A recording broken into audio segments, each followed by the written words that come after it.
Pastoral da Fofoca, com Eric Fungos e Manu Mairink.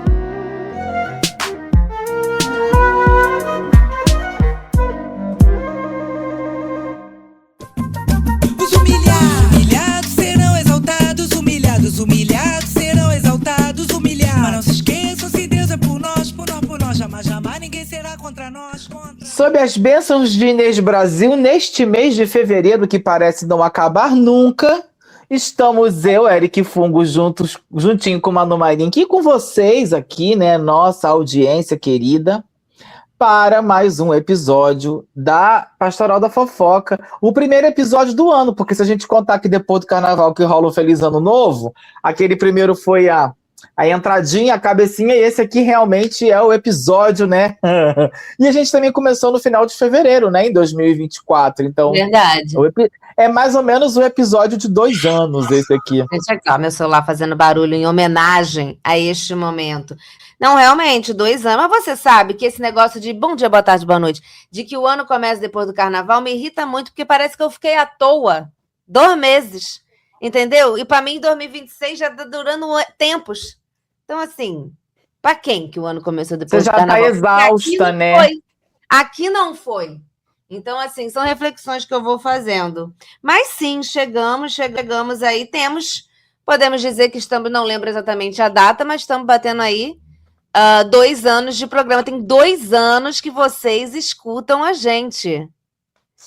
Isso é um pouco assustador. Isso é um pouco assustador. Quem tiver aqui desde o início, manda um oi nos comentários. A propósito, falando em comentários, vocês brilharam nos comentários. Queria agradecer mais uma vez, porque os comentários são muito importantes para nós. Eles existem e são importantes para nós. Amém. Então, por favor, precisamos ainda chegar o mais perto possível de 15 a 20 comentários. Dê um oi.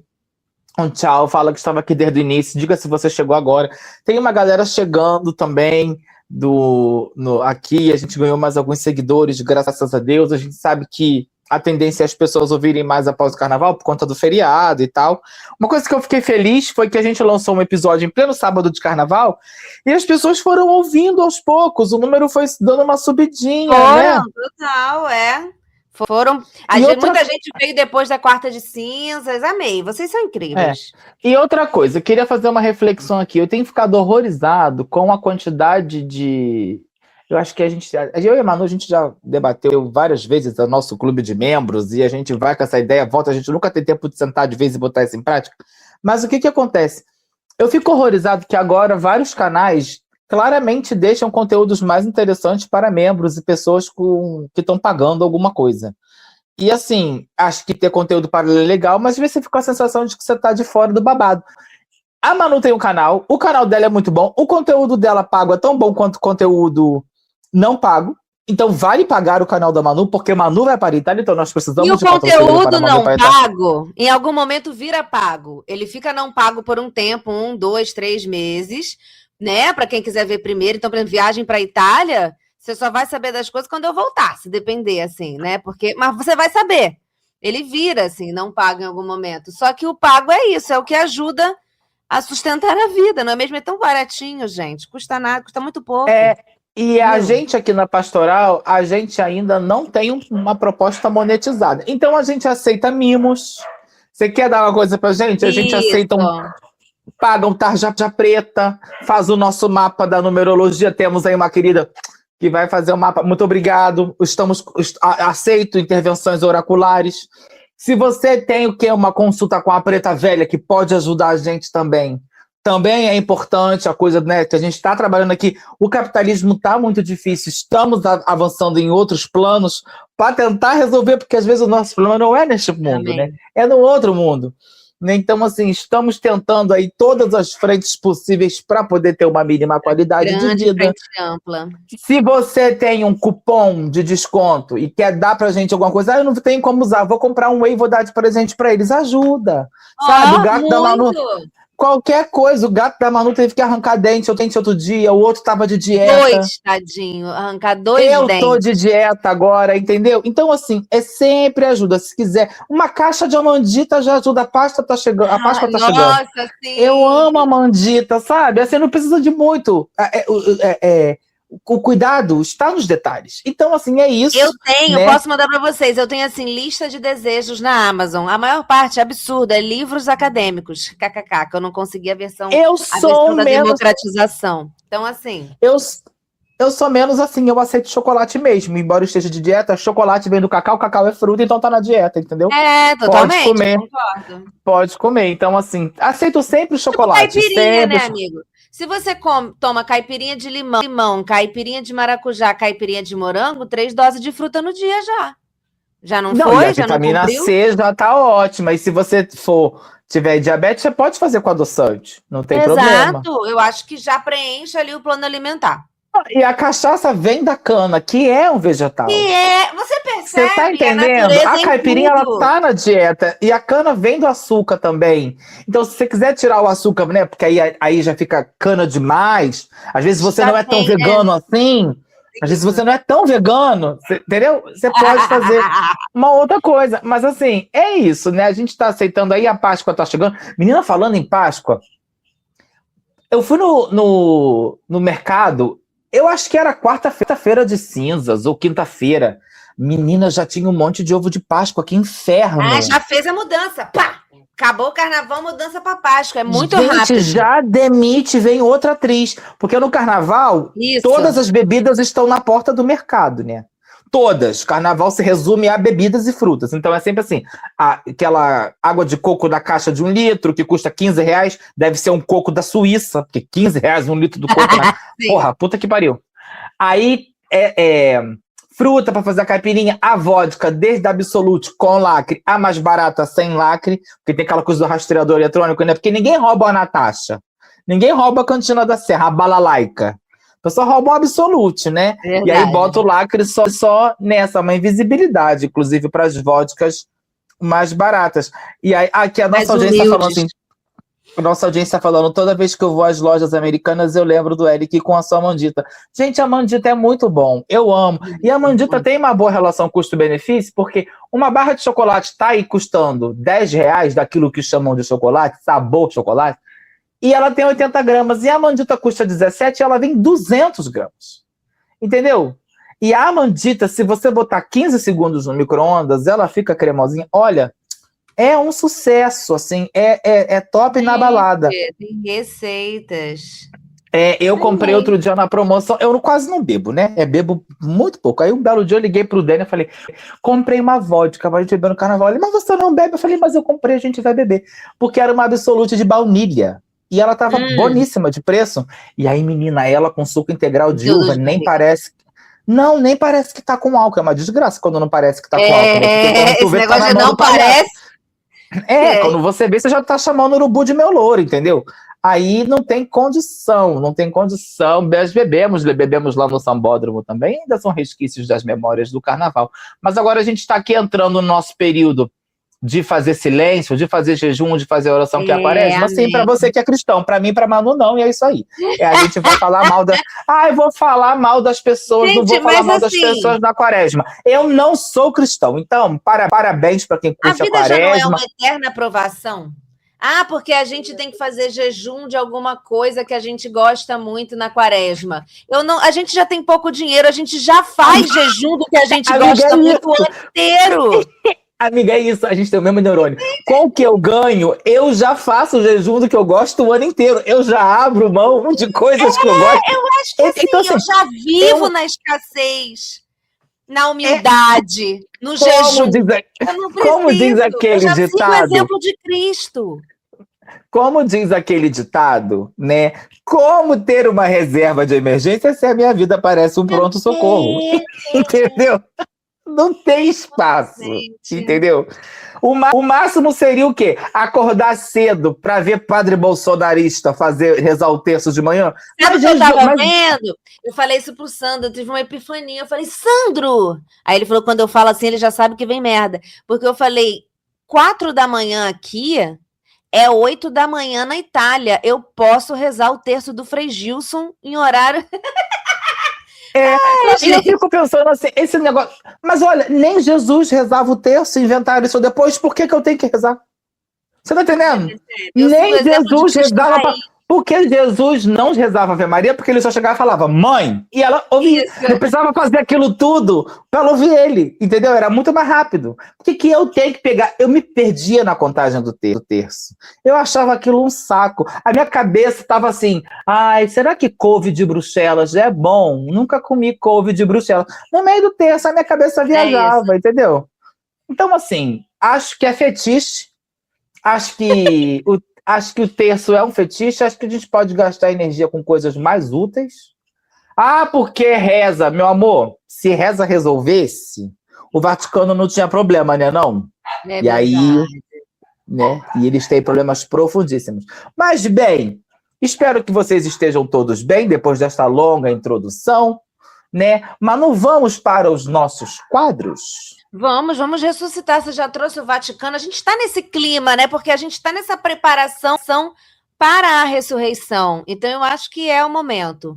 Agora que o Papa é americano, você acha que a Páscoa vai ter aquele tanto de comida enlatada? Vai bombar no Vaticano? Vai ser a culinária americana? A culinária norte-americana? Eu acho que ele vai mandar fazer uma coisa assim. Mas com ele morou no Peru. Você acha que vão fazer comida na pia no Vaticano para ele se sentir em casa? Entendi, faz parte do conceito. Será que tem cheddar na Itália para ele poder comer? Porque para ele se sentir americano? Cheddar, tem que ter. Cheddar. Você acha que levaram ele morou no Peru? Será que levaram umas lhamas para ele ficar mais à vontade lá no jardim, na casa de verão? Não sei, em Castel Gandolfo, muitas questões. Vamos pro Ressuscitando. Ressuscitando Fofocas.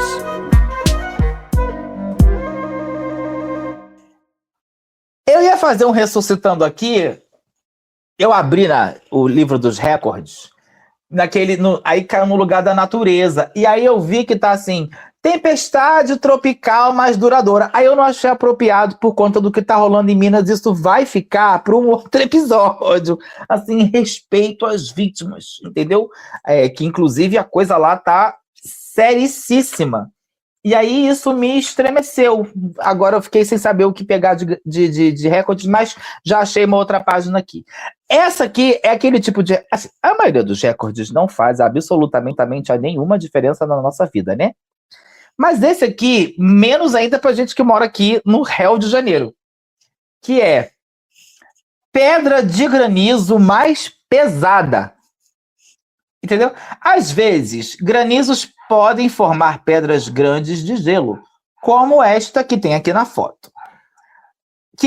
A pedra caiu em Vivian, Dakota do Sul, Estados Unidos, com 0,88 quilos e 20,3 centímetros, é o maior granizo do país. De acordo com a Organização Meteorológica Mundial, a MMO, pedras de granizo de 1,2 quilos caíram no distrito de Gopalganj, em Bangladesh, em 86. Essa que caiu em Vivian, caiu em 2010. Mas é engraçado porque Vivian é uma localidade, eu achava que Vivian era uma pessoa e eu fiquei, nossa, coitada da Vivian. Por meio segundo até entender. Nela. A maior ainda, né?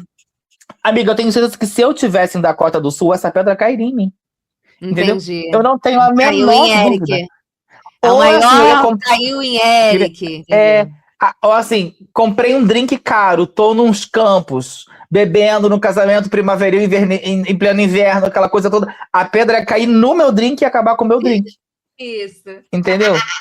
Entendi. É isso. Aí aqui também tem um outro que é bem proposital pra gente no Brasil, que é o maior floco de neve.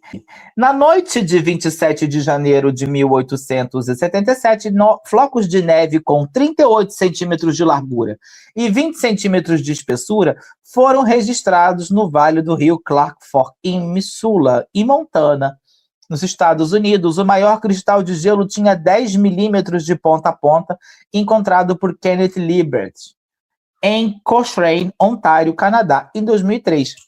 Jamais veremos, né? Porque assim, nevar aqui no Rio, difícil. E aí, para terminar, o maior número de tempestades com nome único em um ano. Eu achei esse curioso, porque existe uma categoria no mundo que são pessoas que podem dar nome às coisas, né? Gente que dá nome à operação da polícia, gente que dá nome a remédio, inclusive eu vi outro de um vídeo que escolheu o nome de um remédio novo no mercado, tem todo um estudo por trás da coisa, né, que é muito importante. Mas agora, nome de tempestade também é legal, né? Eu acho que o Brasil, a próxima tempestade Assim como deveria nome se de chamar... operação policial. Você não acha que no Brasil a próxima tempestade deveria se chamar Andressa Urach? Um furacão, um tornado? Eu acho, né? Furacão Urach. Furacão Urach. Tormentas Urach. Maremoto. A onda de calor Urach. Isso é bom? Onda Urach. A massa isso. de ar quente, entendeu? Enfim, para facilitar a comunicação, eventos meteorológicos recebem nome após atingirem o status de tempestade tropical, ou seja, você tem ventos sustentados de 63 km por hora ou mais. Em 2020, um total de 104 aconteceram no mundo, 30 delas no Oceano Atlântico, outro recorde anual. E aí, é isso. Achei meio... Bem, a maior precipitação em uma hora foi de 304,8 milímetros em Holt, no Missouri, em 1947, e em 24 horas, 1.825 milímetros em Fok Fok, na ilha do Réunion, no Oceano Índico. Onde? Fofoca? Fok Fok. Eu adorei o nome de Fok Fok nas ilhas de Réunion. Entendi. Aqui, a maior temperatura da Terra para os haters não foi em Santa Cruz, nem em Bangu. Em 19 de julho de 1913, a temperatura de 56,7 graus Celsius foi registrada no cu de André Surak. Mentira. Em Greenland Range, agora Furnace Creek, em Death Valley, Califórnia. O dado foi retificado pela WMO em 2012, depois que o último recorde foi desqualificado por um painel comandado por Randall Severne. Em 83, o recorde inferior de menos 89 graus foi batido na estação de pesquisa em Vostok, na Antártica, a menor temperatura da Terra. Então temos a maior e a menor. Assim, aí tem aqui eles explicando um cara que é consultor meteorológico do Guinness e tal, e ele depois desqualificou um. Eu achei babado. Você acha que o Rio tem condições de estar aí nos próximos anos brigando com esse caso? Porque eu achava, no fundo do meu coração, que se falassem para mim assim, no show do milhão, vamos brincar no show do milhão. Onde foi registrado a temperatura mais alta? Amiga, eu juro que eu ia falar a África subsaariana. Marrocos ali, aquela região ali quente, Oriente mas Médio. eu já vi várias coisas de o Rio fez a temperatura mais quente do que todos esses lugares, assim. Então, assim, a gente tem potencial.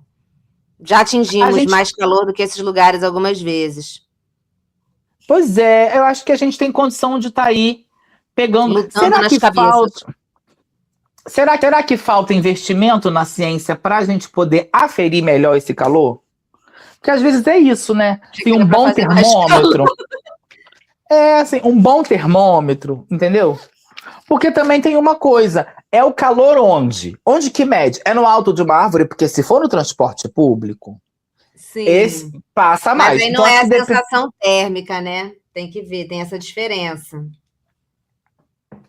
Mas aí, com o capitalismo, a sensação de depressão também influencia na sensação térmica? Saiu uma reportagem, eu vi no Instagram, né? Mas era uma pesquisa de uma universidade dos Estados Unidos falando da porcentagem do aumento de ligações para, tipo, o CVV deles lá, de prevenção, de valorização da vida, prevenção ao suicídio. Eles têm uma linha, a quantidade, o aumento de ligações, principalmente de idosos, quando faz calor excessivo. De tipo, galera falando, não dá mais. E eu entendi, eu fui muito empática com esses idosos, porque eu tenho sensações parecidas. Eu acho que calor. assim... Eu odeio calor. Amiga, eu odeio calor. Eu odeio calor, mas o que eu odeio mais no calor é dezembro. Porque sempre tem alguém que tá, ou estava, ou está ressuscitando vídeos fora do país. E aí a pessoa está fazendo um anjo na neve, brincando de boneco de neve, e você no transporte público com suor descendo no rego. E isso é muito triste, entendeu? E o gringo, a pessoa que tá lá e fica, estou vendo vídeos do Brasil, que vontade de ir pra praia, saudades do Brasil. Não! Inferno, não. Sei lá, eu senta pelada na neve para apagar esse fogo, porra. Eu não tenho paciência, não. E Neve é lindo de longe, né? Porque aquilo ali deve ser um nojo quando derrete. Dia a dia na cidade. Aquela água preta, aquela sujeira, todo mundo caindo. Tem um negócio, né, de aumento de atendimento médico, de fratura, porque começa a escorregar, de você descer a escada, né, da porta de casa, muita gente cai. Então, assim, aqui no Brasil, você cai de calor e desmaia de calor, lá você escorrega da neve, prioridade. Escolha seu lado da força, né? Agora, a vantagem é que as pessoas gelam a cerveja na janela, né? Já vi muito Sim, tem um colega tipo de meu coisa. que foi para a irmã dele, acho que mora em New Jersey, sei lá, alguma coisa assim, era isso. Elas pegavam, botavam na varanda, 2 minutos, pegava de volta, tava pá, geladão. Gente, Doideira. a gente aqui tá quase no ponto. Descongela a carne, assim, né? É o contrário. Não, você bota uma garrafa d'água ali fora, uma leiteira, no calor, você já passa o café, sem precisar botar no fogo. Você depois já passa o café, entendeu? Você já lava tudo em casa. A gente que mora a gente não, que eu não moro, mas quem mora em prédio sabe a sensação que é abrir o chuveiro no calor e falar: esqueci de tirar o chuveiro do quente. E na verdade ele está no frio. Exato. E a água naquela caixa d'água que está quente. E aquela sensação pavorosa que é de estar suando enquanto a água toca seu corpo. O terceiro segredo da fofoca. Eu gosto muito dessa história que eu trouxe no terceiro segredo de hoje, né? Lembrando sempre para vocês, quem está caindo aqui agora no programa de hoje, nesse quadro, eu conto histórias do mundo, né? Coisas que aconteceram aí, vou lá no passado, relembrar um caos, né? Alguma coisa assim. E eu gosto muito dessa história, eu já tinha lido. Eu acho que ela nunca foi contada aqui no programa. Se foi, eu vou repetir. Mas eu diria que não. Que é o do soldado japonês da Segunda Guerra, que ficou 30 anos preso em uma ilha, achando que a guerra continuava. A guerra já tinha acabado há 30 anos e ele lá achando que tinha guerra. O que aconteceu com ele?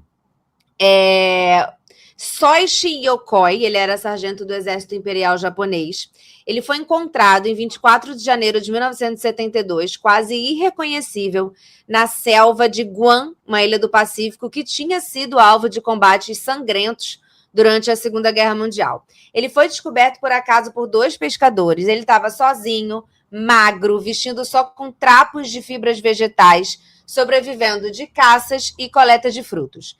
E aí, quando ele viu esses 2 pescadores chegando, ele ficou com muito medo e ele começou a implorar para ser morto. Falou, por favor, me matem, porque a outra opção é eu me matar, eu não vou me render. Ele estava assim, cara, estamos na Segunda Guerra, isso era 76, 72. Estamos na Segunda Guerra, se vocês não me matarem, eu vou me matar. E aí os pescadores foram conversando com ele, né, convenceram ele de que a guerra já tinha terminado há quase 30 anos e que o Japão não só tinha se rendido, como tinha reconstruído já ao longo desse tempo uma relação mais amistosa com os antigos inimigos.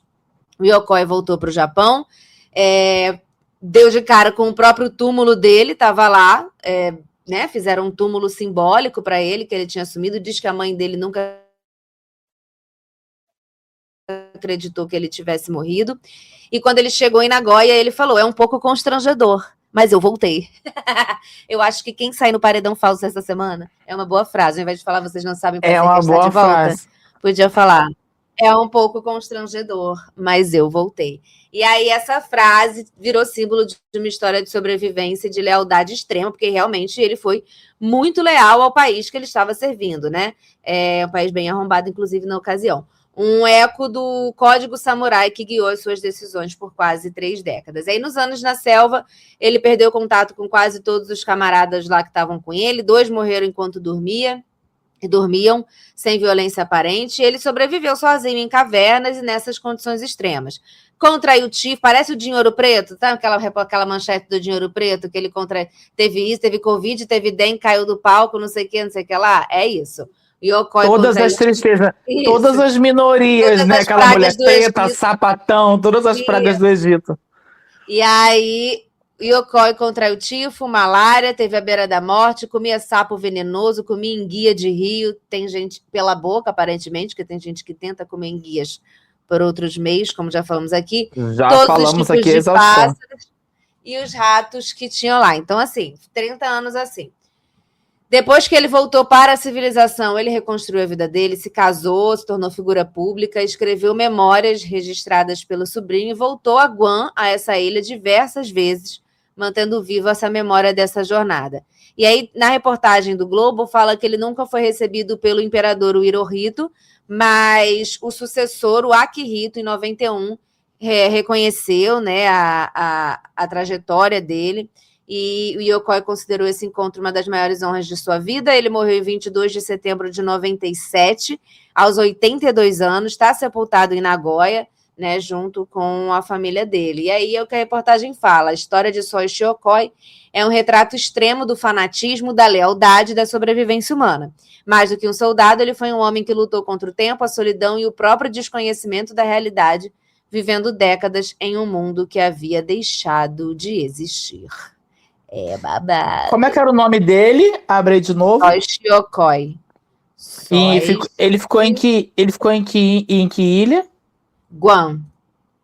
Pois é, eu acho que quando você botou isso no roteiro, eu falei assim, gente, a Manu já falou essa história e eu fui nos nossos alfarrábios e eu descobri que não, porque o soldado japonês... Eu tinha certeza que eu já tinha falado. A gente contou a do soldado japonês chamado Hiro Onoda, que ficou na ilha de Lubang, nas Filipinas, também por 30 anos. Amiga, foram duas pessoas. E ele depois veio para o Brasil, esse senhor aqui, morreu no Brasil. Não. Amiga, ele era um oficial da inteligência do Exército Imperial Japonês. Isso tá no nosso episódio Hiro de 2024. Apareceu aqui. Onoda, era o episódio de 28 de março. Amiga, quase 2 anos a gente estava falando de uma outra pessoa. Eu até fui ver no Globo se às vezes era assim, requentaram notícia velha. Não, eu fiz um fast check. Não, a gente tem de novo um caso, o Hiro Onoda foi 2 anos depois ainda eu acho que esse é o nome já, do que eu acabei de falar. Soichi Yokoi. E tem o outro também, tem o Tero Nakamura, que foi encontrado em Morotá em 74. Também um que permaneceu escondido, destacando a extrema lealdade da época. Não, você vê o grau de lavagem cerebral que fizeram nesse povo. Entendeu? Aí eu pergunto, o homem vestia até umas roupas com fibras vegetais, uma coisa assim. Isso. Eu fico me perguntando se eles tinham aula de corte e costura para poder fazer na formação, uma alta costura, né? Como que eles fizeram, né? Não tinha sugador de clitóris, não tinha nada lá para poder ajudar, né? Foram anos. Será que eles tinham um braço mais forte que o outro? Né? Eu acho que para o homem, né, também as mães já ajudam anatomicamente. Não que para a mulher também não ajude. E aparentemente eles souberam usar bem as coisas da natureza, porque não tinha um hospital para parar com nada preso no períneo, né? Ele ou esperou a natureza botar para fora. E ainda assim. E aí tem gente que fala que a gente vai morrer se lavar o frango, sabe, amiga? Entende? Assim. Que a salmonela. Bicho, o homem ficou 30 anos na mata, fazendo cosplay de Mowgli. Comeu o sapo venenoso. E você aí com medo de comer o frango frito da Central? Você tá entendendo? São muitas coisas. Mas às vezes na preparação do Código Samurai, você já vai comendo uns negócios estranhos ao longo do processo para preparar o seu corpo. Os nossos corpos são frágeis, nós somos cristalzinhos.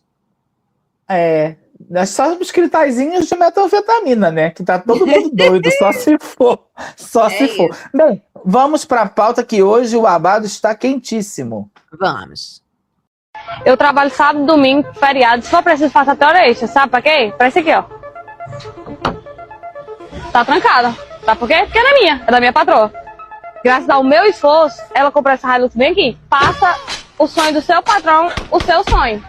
Tá entendendo? Trabalhe enquanto seu patrão dorme. Entendeu? Com o esforço do meu suor, ela conseguiu comprar isso aqui tudo. E o intuito é ela, daqui no final do ano, trocar aquelas motos bem ali e comprar outra Hilux dessa. A Justiça da Paraíba condenou o influenciador Ítalo Santos e o marido, Israel Vicente, por produção de conteúdo sexual envolvendo adolescentes. A sentença foi proferida pelo juiz Antônio Rudimacir Firmino de Souza, damos nome e sobrenome aqui, da comarca de Bayeux, na França? Não, na Grande João Pessoa.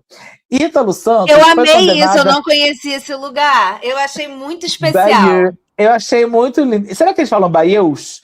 Porque a escrita Deve. é em francês, Lá né? em Saquarema, a papelaria Angel, por muitos anos, se você falasse Angel, ninguém entendia, tinha que ser Angel. Então, assim... Beleza que eu tenho eu vou fazer um parêntese sobre Saquarema logo mais. Mas, enfim.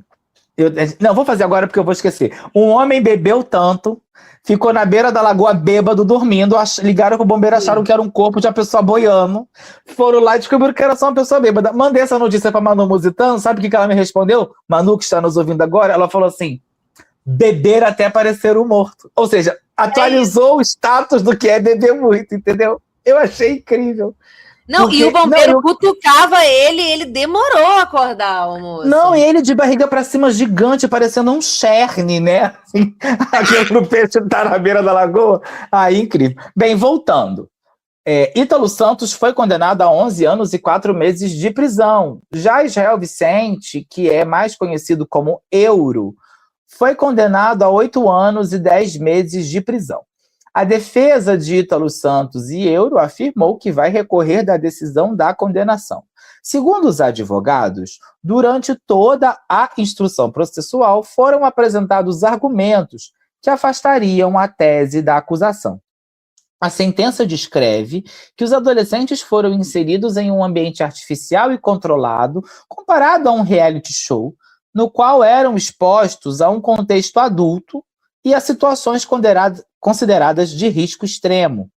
Consta ainda que havia permissividade no local, inclusive com fornecimento de bebidas alcoólicas, além de negligência quanto à alimentação e à escolaridade dos adolescentes. O magistrado ressaltou que os crimes foram praticados explorando-se a vulnerabilidade das vítimas, que não tinham condições de compreender ou resistir às práticas ilícitas.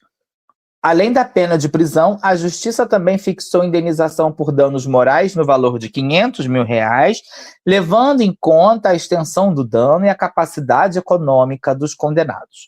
O juiz ainda determinou o pagamento de 360 dias multa para cada réu, calculados com base em 1/30 do salário mínimo vigente.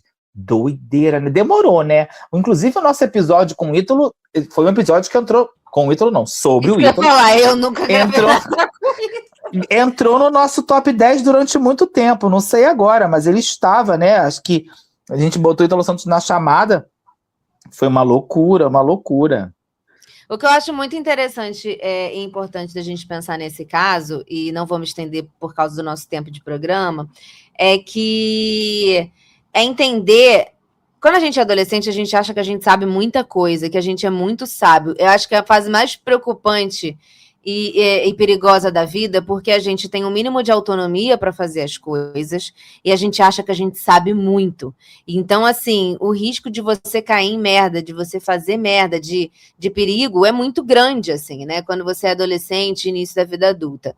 Mas quando você é adolescente, quando você é início da vida adulta, você responde pelos seus atos. Quando você é adolescente, existem leis, graças a Deus, que protegem a gente dessa insanidade. Eu falo isso, estou falando dos adolescentes e não do Ítalo, porque, enfim, o Ítalo e seu marido cometeram um crime, como ele, umas centenas e milhares de pessoas nesse país. Mas quando você vê o que alguns adolescentes que moravam com ele falavam, tem uma menina em específico, eu não lembro o nome dela, que realmente ela mudou de vida por causa disso. Assim, mudou de vida, ela era muito pobre e conseguiu chegar a lugares por causa desses conteúdos. E ela cresceu nisso e não consegue visualizar o perigo que ela estava sofrendo e o quanto a vida dela foi afetada com bebida muito cedo, com sexualização cedo, com a falta de escolaridade. Então, voltando assim, quando a gente é adolescente, a gente pode não ter muitas vezes noção desse perigo, que vai ter quando tiver vida adulta e não tiver como correr atrás. Ou a nossa vida adulta vai ser completamente afetada pela falta de cuidado que tiveram com a gente na adolescência. Então, por isso que existem leis, e é muito bom um caso como esse, a gente vê que elas estão sendo cumpridas, porque sim, isso pode servir pedagogicamente para outras pessoas perderem a coragem de cometer coisas parecidas. É muito complicado lidar com adolescente. Eu acho que deve ser muito difícil ter filhos. A gente tem ouvinte aqui que tem filho, às vezes eu converso alguma coisa, a Bárbara, por exemplo, né? Que a Bárbara Dourado, um beijo, Bárbara, que tem filho, às vezes a gente conversa algumas coisas sobre essas questões sociais. Essa semana pipocou um caso de um menino de 14 anos que é evangélico, era cantor de um grupo evangélico, e o menino apareceu morto em casa. E aí tem notícia dizendo que o menino tinha tirado a própria vida com uma corda, mas tinham outros dizendo que foi o caso do challenge do Tylenol. O challenge do Tylenol é você beber quantos comprimidos de paracetamol você puder, e quem ficar mais dias internado ganha o challenge. E aí... Meu Deus! É isso. E a gente tem que lembrar daquele episódio que até virou uma repercussão internacional, porque a Janja falou com o presidente lá, do caso do desafio do desodorante, das crianças com o desafio do desodorante. E aí a primeira coisa que eu fiz foi chamar meu primo, que mora aqui, e falar para ele, olha, qualquer challenge que aparecer para você e você tiver vontade de fazer, você traz aqui o telefone, que a gente vai ver se o challenge é legal e a gente até te ajuda segurando o telefone para você filmar, essas coisas. Porque eu não posso dizer que todo challenge é proibido. Porque senão aí que não vai mostrar nada, sabe? Então, assim, olha, traz que a gente vê se esse challenge tem algum ele não é de fazer isso, mas assim, se tem algum malefício para a saúde, né? Ou se alguém fala para você que está a fim de fazer e você não sabe o que dizer, porque às vezes não tem uma inteligência, uma leitura de achar que é perigoso, né? Uma criança com 12, 13 anos, enfim, é muito complicado. E aí, realmente, o Ítalo expunha as crianças a adultizar adolescente, é tudo que o adolescente quer. O adolescente quer ser adulto. E aí, quando você dá espaço para eles de já poder beber, de já poder viver outras coisas sem controle, aí, meu amor, é a fórmula da desgraça, né? A gente viu isso aí no caso do Ítalo. Mas quantos outros Ítalos não tem por aí? Quantas outras pessoas com dinheiro não recebem adolescente em casa para beber, que a família mal sabe, gente de alcoolismo super novo, gravidez na adolescência, tudo isso, enfim. E aí, para a gente seguir na pauta de sentir ódio no coração, trouxe mais uma aqui que aconteceu no metrô de São Paulo essa semana. O metrô de São Paulo demitiu um funcionário que se recusou a ajudar uma vítima de assédio sexual na estação da Sé, no centro da cidade. O caso aconteceu dentro do trem da linha 3 vermelha.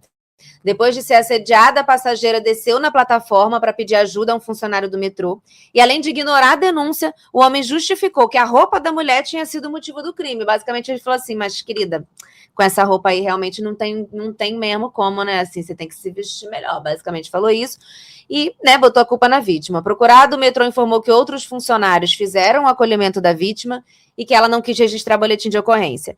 E esse não foi o único caso registrado neste mesmo dia, né? Uma passageira da linha 7 Rubi, administrada pela concessionária TIC Trens, sofreu assédio no trem da estação Água Branca, na zona oeste da capital. Segundo o relato de passageiros, a vítima ficou em estado de choque, começou a chorar, e os usuários então intervieram e chamaram os seguranças que estavam na plataforma. Um policial civil apaisana também presenciou o crime e prendeu em flagrante o agressor.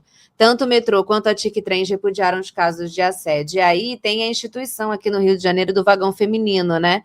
Que as mulheres... E funciona muito assim no horário de rush, né? Que as mulheres, elas simplesmente expulsam mesmo os homens do vagão, não importa. E tem seguranças que entram para expulsar esses homens, e é uma merda que a gente precise disso, que a gente precise desse tipo de ação, mas se é assim que se resolve com o homem, é assim que a gente vai ter que fazer, né? Amiga, isso mostra o tamanho do despreparo ainda de uma série de profissionais que atendem ao público, né? Uma pessoa que está numa situação de alto fluxo dessa, não tem o menor zelo com uma denúncia séria e ainda bota a culpa na mulher, é a culpa dele, em grande medida? Sim, mas que tipo de treinamento também esses profissionais estão recebendo pela concessionária? Entendeu? Bem, tem que descobrir se foi dado o treinamento e ele realmente é um grandíssimo arrombado, ou se está faltando uma qualificação, né, mais séria para poder lidar com o público. Agora, falando de coisas que dão raiva, essa aqui dá um pouco menos, na verdade dá até um alívio, porque a gente está longe do epicentro desta notícia. É isso. E assim, o que eu acho mais legal desses nossos 2 anos de podcast é que a gente vem, assim, como é que eu vou dizer? Construindo um corpus acadêmico de notícias que já fazem parte do nosso imaginário e da nossa identidade.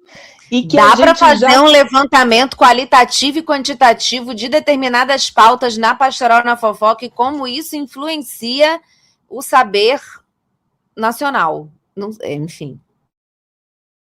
E que quando ficar velho, vai ser um saber ancestral, né?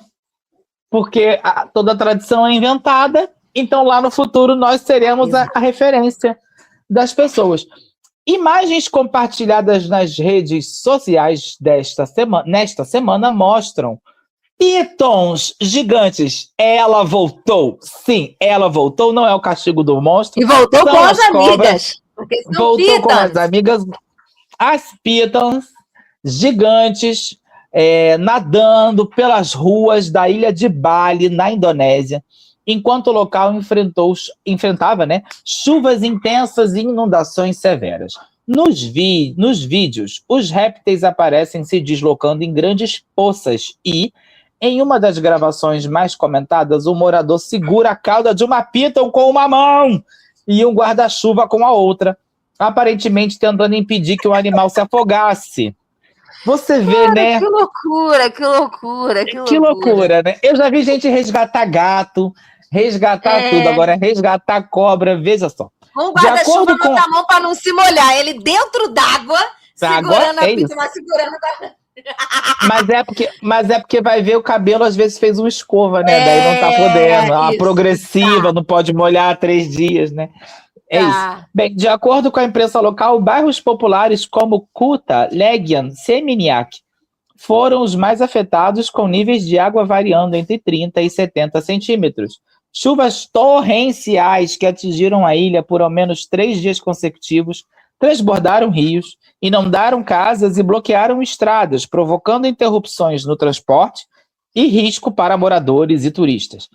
As autoridades locais reforçam que condições climáticas severas, inundações e deslizamentos são frequentes durante a estação chuvosa, que geralmente vai de outubro a abril. Alertam ainda que caminhar... estações chuvosas, são longas. Né? Alertam ainda que caminhar e dirigir em áreas alagadas é perigoso, pedindo atenção especial a deslizamentos, quedas de árvores e enchentes repentinas. E aí, graças a Deus, sou latino-americano, porque assim, o que é uma leptospirose perto de uma cobra piton? Você está entendendo? Exatamente. O que é um bueiro sem tampa? Uma bala perdida perto de cobras pitons. Pitons. Perdidas. São variadas. O que é um bueiro sem tampa? Né? Um rato nadando no bueiro. Você tá entendendo? O que é isso? É isso que dá uma unidade. Piton come os ratos. Então, assim, o rato é inofensivo. Não. E assim, são muitas camadas. Eu tô com medo. Daqui a pouco, um dia, vai chegar uma notícia aqui de que uma pessoa foi surpreendida por uma cobra piton de 18 metros no corredor da sua casa e ela mora no 18º andar. E a cobra subiu os 18 andares pela escada de serviço e estava lá, entendeu? Não é possível, não é possível. As cobras piton. Daqui a pouco vai aparecer uma cobra piton em Calcaia, eu não duvido. Vai pegar alguém com a cobra piton irregular. Eu não duvido, em Governador Valadares. E em Patos de Minas. Em Patos de Minas, entendeu? Em Ducks of Mines. Então, assim, você vê que são muitas questões. Eu tô com medo dessa moda vir aqui pro Brasil. A gente lembra daquele homem lá, né, em Brasília, que foi atacado pela cobra. Tu lembra disso? Do menino de Brasília que tinha cobra. Curta. Que fizeram o meme da cobra com unha grande, com brincos e com beição. Era o menino de Brasília. Entendi. Era uma naja, não era Najara Tureta, era uma naja. Você não lembra dessa história, não? O menino foi atacado, Mais ele ou tinha as menos, cobras assim. clandestinas. Lembra, Ele assim, tinha umas- pequenos momentos. Ele tinha umas cobras clandestinas, uma bela cobra que ele tinha atacou ele. E aí o pessoal falou que a cobra foi a lenda, a diva babilônica, faraônica, mesopotâmica, porque ela revidou, né, as forças da natureza aí, né, se mostrando ativas, fortes e importantes, né, imponentes. E aí, pra gente sair das forças da natureza de Bali, na Indonésia, e vir para as forças da natureza de Fortaleza, a igreja de São Bernardo, localizada no... A gente tem endereço, tá? A igreja de São Bernardo ela é localizada no cruzamento das ruas Senador Pompeu com Pedro Pereira, no centro de Fortaleza. Ela foi invadida por seres da natureza e teve o sino da torre furtado durante a madrugada essa semana. Um vídeo gravado por uma testemunha momentos É após para fazer pingente. Para fazer pingente. Isso. Berlox. Mostra... Berlox. É abençoado, né? É abento. Após o crime, um vídeo mostra o espaço da torre, onde antes ficava o sino vazio. Em nota, a Polícia Civil disse que apura as circunstâncias do furto. Segundo o padre responsável pela igreja, essa não foi a primeira vez que o local foi alvo de arrombamento. Tanto já foi alvo várias vezes que, para tentar inibir as ações criminosas, foram instalados tapumes e arame farpado na parte de trás do imóvel. Veja que lugar acolhedor que a igreja se tornou. Mas botaram na parte de trás da igreja, mas dessa vez os suspeitos entraram pela porta da frente, levando Quem ia imaginar, né, que a porta da... para a igreja. Mas assim, o que é o prejuízo para a igreja? E assim, eu te juro que eu não duvido. Eu tenho várias teorias da conspiração. Eu estou com saudade desse quadro de teorias da conspiração, eu vou criar a minha. Eu tenho para mim que pode ser alguém que vai depois fazer uma campanha para arrecadar dinheiro comprando um novo sino, porque agora está na moda mandar fazer sino na puta que pariu, o sino vir de navio, viajar de caminhão, chegar no santuário do pai de não sei o quê e fazer aquele sino, a grande festa do sino. Tu tá ligada nisso, né? Acho que foi lá no santuário do Pai Eterno, eu acho. Estavam comprando uns sinos caríssimos, agora chegaram uns aqui também para a igreja ali de São Judas, em Icaraí, uns sinos de bronze, bota gigantescos. junto na prestação de conta, inclui esse, pronto. Resolve, bota Fortaleza. Assim, eu acho chique sino, mas assim, desde que eu me conheço por gente lá na igreja de Santo Antônio que eu frequentava, não tinha sino, tinha um sino, mas não funcionava, era sempre um sino digital. Pum, parece que o sino tá dentro da caixa de abelha, pum, dando 6 horas, tocava uma Ave Maria, a gravação ruim. 6 horas, aqui toca, entendeu? No morro aqui. Mas lá em Saquarema não, lá na minha época tinha o grande seu Arthurzinho que ia lá e fazia grandes composições no sino. O sino da igreja lá tinha composições. Era cada dia uma música, cada época do ano. Você sabe que tem esse toque lá? Sempre tem quando alguém morre, né? Que vai subindo o corpo, toca o sino também. Então, pra avisar que morreu. Arthurzinho, falecido Arthurzinho. Será que tocaram? Quem tocou o sino quando ele morreu? Para que o corpo dele subisse Ele mesmo. Ele saiu de um corpo, entrou no corpo metafísico e ele pesou segurando o badalo, entendeu? Entendi. Você sabe que na Sé, na Catedral da Sé, eles reformaram há uns anos atrás um sistema que a Sé tem vários sinos. E é tipo um teclado gigantesco que você aciona com a mão, com a alavanca e com o pé. E aí você faz melodias com o sino. Aí dá pra você botar lá pra tocar sentada no jet ski, vou rebolar. Dá pra fazer, entendeu? Um pouquinho mais devagar. Imagina, aperta errado o botão, de repente, né, toca lá um ponto, né? Toca o sino da igrejinha, toca um ponto de Exu lá no negócio, vai ter gente virando lá na porta. Acho que ia ser uma experiência antropológica interessante. Ia ser muito bom, né? Porque o sino da igrejinha faz Belém Beyblon, entendeu? Já tá escrito aí. A música já fala exatamente isso, eu acho ecumênico. Você acha que seu Arthurzinho virou um orixá e ele virou a pessoa que faz o Belém Beyblon? A pessoa pode passar. Do nada toca assim o sino. Quem tocou? Seu Arthurzinho. É porque eu acho que se o seu avô virou técnico de ar-condicionado, Tudo é possível, né? Entendeu? Pra quem chegou aqui depois, o avô da Manu era visto em 3D, em holograma, em cima do ar-condicionado da sala depois que morreu. Essa semana a gente foi pra minha mãe, aí Sandro chegou lá e tem o quarto dela, né, e o quarto que era o nosso. Aí Sandro chegou e falou assim, foi onde que seu Mairinho que apareceu? Foi qual dos dois?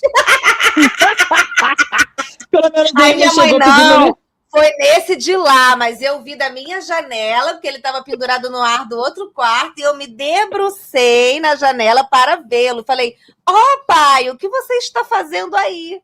Ela fez a interpretação. Ela fez a interpretação.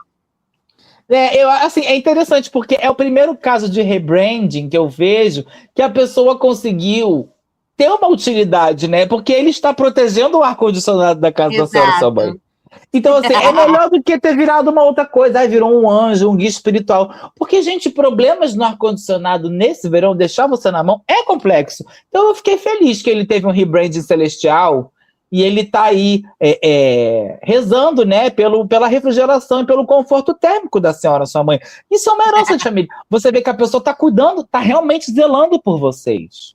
Isso, né? Deus cuida de mim, meu pai cuida de mim, meu avô cuida de mim. É isso. Eu acho que a minha avó cuida aqui de casa. Você sabe que na minha casa tem um Cristo Redentor, né? Na minha casa tem uma pedra gigantesca, uma pedreira aqui do lado, uma pedra gigantesca que divide a minha casa com a casa do vizinho. Minha avó queria, quando ela estava viva, que botasse um Cristo Redentor. Sabe esses Cristo Redentor de cimento que tu vê na beira de estrada, junto com a Branca de Neve e os anões vendendo na grama? Sim. A gente tem um daquele lá em cima, só que ele tá sem luz. Aí eu acho que a minha avó fica, às vezes ela tá em outro plano reclamando disso, e eu acho que ela também fica pensando sobre os palitos de dente, né? Sempre entre nós, lembradas pela embalagem que a minha mãe trouxe. Ela pediu, né? 6.000 palitos, é sempre um caso memorável. E, enfim, é isso, né? Memórias de família. Você vê como é que uma notícia da igreja atravessa, né? A nossa sabedoria ancestral, a nossa realidade com nossos antepassados, né? Amém, sempre uma coisa mística nesse período de quaresma, né? Reze pelos que já foram. Às vezes em agradecimento, né? Porque tem gente que demorou para ir. Então, assim, às vezes é até bom já ter ido, né? Não estou falando de parentes, não estou fazendo juízo de valor. Mas é isso aí, abra seus corações, porque agora nós vamos abrir os períneos. Coisas que me dão medo. Trabalhar, não trabalhar, casar, nunca casar, engravidar, nunca engravidar, me apaixonar, nunca mais me apaixonar de novo. Eu tô rindo, mas é verdade. O períneo esteja convosco. Ele está no meio de nós. Bem, bem, bem, bem, bem, bem, bem, bem, bem. Esse daí é os grandes lábios no vento, né? Que ele faz um barulhinho.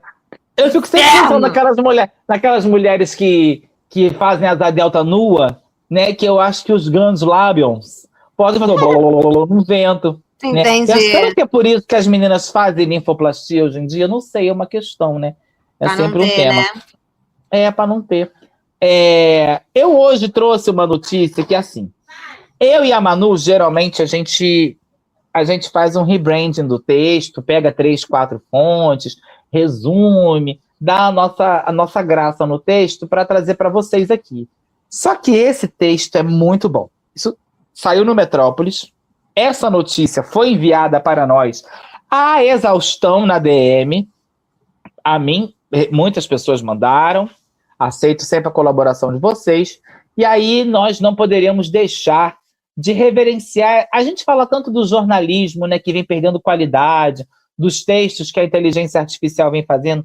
E esse texto, você vê que ele foi um trabalho minucioso, feito por quem sabe fazer um texto. E hoje nós voltamos ao nosso quadro de períneos literários, né?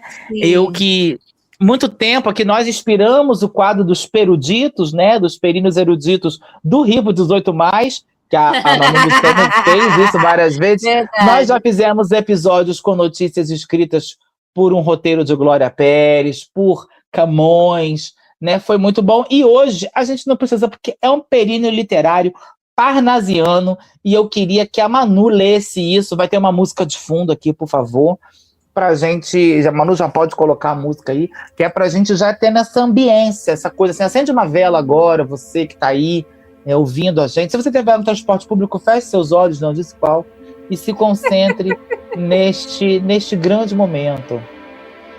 E é muito fascinante porque eu já vi várias pessoas, já passaram por mim vários vídeos de pessoas lendo esse texto. Esse texto já me mandaram também, mas eu não li e nem ouvi. Então, assim, vai ser uma leitura, uma primeira leitura que eu tô fazendo, com a minha interpretação, sem ser afetada por interpretações alheias. Então, vamos lá. Sob o manto da madrugada densa e silenciosa, existe um trecho de asfalto em Taguatinga Sul que ignora o sono e as convenções. Atrás de um grande mercado atacadista na QS3, a geografia da cidade se transforma. Ali, a iluminação pública é uma lembrança distante, e o que impera é o breu, interrompido apenas pelo brilho de faróis que cortam a pista como lâminas de luz, revelando por breves segundos o que muitos preferem manter no escuro: sexo intenso, rápido e sem compromisso. A rua, abraçada por áreas verdes que parecem vigiar o local em silêncio, torna-se o palco de um ritual frenético. Não há nomes, apresentações e muito menos promessas de um amanhã. O que se vê é uma fila de veículos parados no acostamento, quase encostados uns nos outros, lembrando um drive-thru distópico, onde o produto consumido é o sexo e o pagamento é o risco do prazer proibido. Carros elétricos, importados de luxo e os mais populares se misturam, sem distinção. Mesmo quando a chuva resolveu castigar o chão na última sexta-feira, dia 20 de fevereiro, a temperatura não caiu, pois a privacidade é o menor dos interesses. Uma mulher sentada calmamente no banco do carona, enquanto no banco de trás, a poucos centímetros de sua nuca, o sexo corria solto entre dois homens, alheios a qualquer julgamento. O fluxo é ininterrupto. Conforme um carro deixa a fila satisfeito ou apressado pelo relógio, outro ocupa a vaga quase instantaneamente. Novas figuras chegam, as calças descem e o couro come, literalmente. A resistência física e a busca pelo ápice parecem não ter fim, em uma coreografia de suor e anonimato que persiste durante toda a madrugada. A festa lasciva só conheceu seu crepúsculo quando a natureza se impôs. Por volta das 3 horas da manhã, quando a chuva apertou e o frio começou a cortar a pele, os motores foram ligados um a um. Em minutos, a rua da QS3 voltou a ser apenas um trecho deserto de asfalto escuro, guardando entre as árvores os segredos de uma noite, onde o prazer não teve rosto, mas proporcionou uma intensidade avassaladora. Gente, não é maravilhoso? E isso é a narrativa de uma pessoa que botou sua cadeirinha e ficou sentadinha ali assistindo tudo que estava acontecendo à sua frente. Não é alguém que passou, não é alguém que ouviu relatos de terceiros, não. É alguém que foi testemunho ocular da história sendo feita. Sim, essa matéria chamada Empina, Toma e Mama, fila do Mubunguloso ferve atrás do Atacadão no DF, não está à altura. Porque assim, gente, a gente jura que não mexemos nesse texto. A gente não mexeu nisso, cara. É brilhante, é brilhante. Eu achei de uma classe, de uma finesse, como diz a Flávia Oliveira, é de uma beleza, né? Sim. Contar um surubão desse, eu achei muito bom. Eu achei muito bom. Assim, estou batendo palmas dos pés, não só das mãos, das mãos, porque é incrível, é simplesmente incrível. Como descrever um surubão, o povo se trepando no carro, a mulher lá, a gente transando atrás dela. Gente, this is art, né? É cinema. Isso parece um roteiro de cinema. Isso é cinema. Totalmente. Tá mais bem escrito que muita monografia por aí. Tem muita coisa na academia que não está à altura. Bem, agora eu trouxe uma outra notícia que também é a cara do nosso programa, né? E vocês vão entender o porquê. E o Devan Almeida Rodrigues, de 31 anos, e foragido da polícia, integrante do baralho do crime da Secretaria de Segurança Pública da Bahia, Você vê que vai só botando camada, né? Cara, eu não sei por onde começar. Ele foi preso no sábado, dia 21, em São Paulo. Junto dele também foram apreendidos na operação uma pistola, munições e 5 celulares.